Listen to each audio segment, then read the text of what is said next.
Okay, so picture this. It's the 4th century.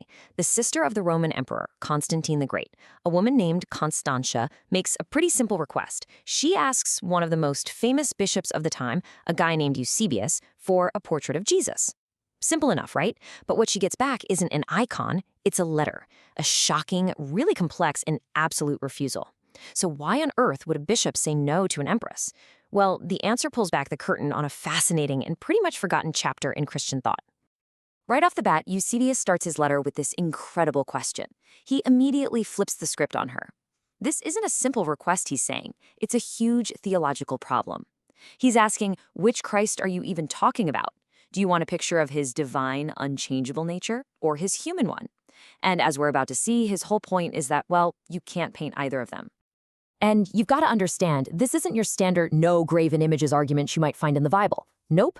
For Eusebius, it goes way deeper. He wasn't just saying it was forbidden to paint Jesus, he was arguing it was conceptually impossible. His refusal is like a key that unlocks this huge early Christian debate about who Jesus Christ actually is. All right, so let's peel back the first layer of this very sophisticated theological no. Let's look at how he starts his argument. What's so brilliant about his argument is how he traps her in this perfect dilemma. First, he deals with Christ's divine form. That's a non-starter. It's pure spirit, unknowable, something only God the Father can comprehend. Unpaintable. But then he hits her with the twist. The human form is also unpaintable. Why? Because after the resurrection, it was completely changed, transformed.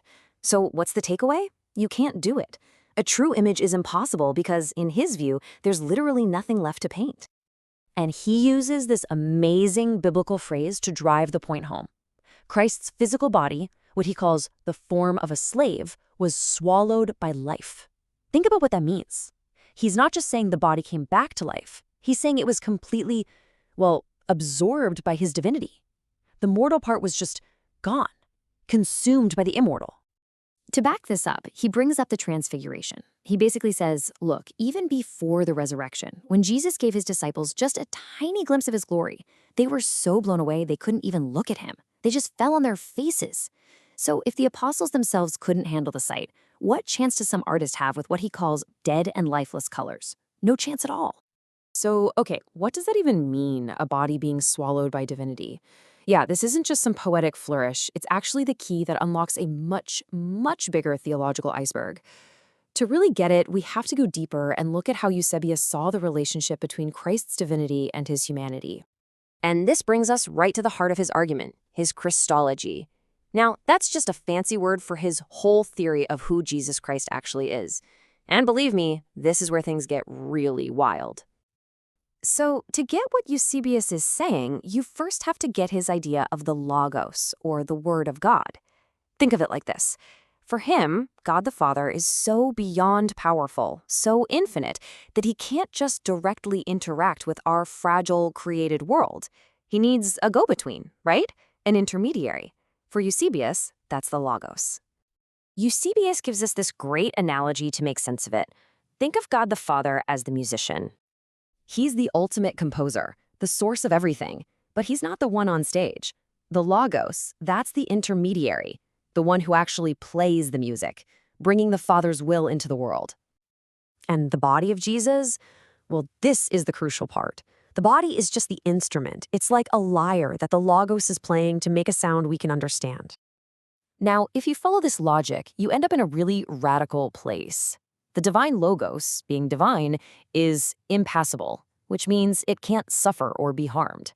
The body's just a tool. So if a musician is playing a lyre and someone smashes the lyre, the musician isn't physically hurt, right? And that's exactly what Eusebius is saying happened on the cross. The body was broken, but the real Christ, the divine Logos, was totally unharmed, completely unaffected by it all. Wild, right? So you might be asking, how could anyone see the body as just a disposable tool? Well, that brings us to the next layer down, how Eusebius saw human beings in general, his whole view of human nature. He had this really stark, dualistic view of what a person is. It's like you're split in two. On one hand, you've got the soul. That's the real you. It's immortal, it's made in the image of God, it's the important part. And then you've got the body. In his view, that's just an inferior, temporary instrument that's going to break down and die, only connected to you for a little while. And just so you know, I'm not making this up. He says it himself. He literally writes that the body is linked to the soul accidentally. It's not essential to who you are. Your intelligible essence, your soul, that's the real you. And boom, that brings us right back to the Empress's request. See, if the body is just this temporary, accidental tool, then painting it is like painting an illusion. It's worse than useless. It's a distraction from the real Christ, the invisible spiritual logos. You'd be painting the lyre but completely missing the musician. So, where did Eusebius get these pretty radical ideas? I mean, this whole system of thought didn't just pop out of nowhere. He was tapping into a really powerful intellectual tradition that was already out there. A lot of this traces back to a super brilliant, but also super controversial, theologian from the 3rd century named Origen of Alexandria. Origen's whole system was built on prioritizing the spiritual and the intellectual over the material and the physical. Eusebius was a huge fan, and he basically took Origen's playbook and applied it directly to Christ. And get this, centuries later, during the big iconoclast controversies, when people were smashing religious art, guess what text they pulled out to justify it all? Yep, this very letter. And that's what this all boils down to, really.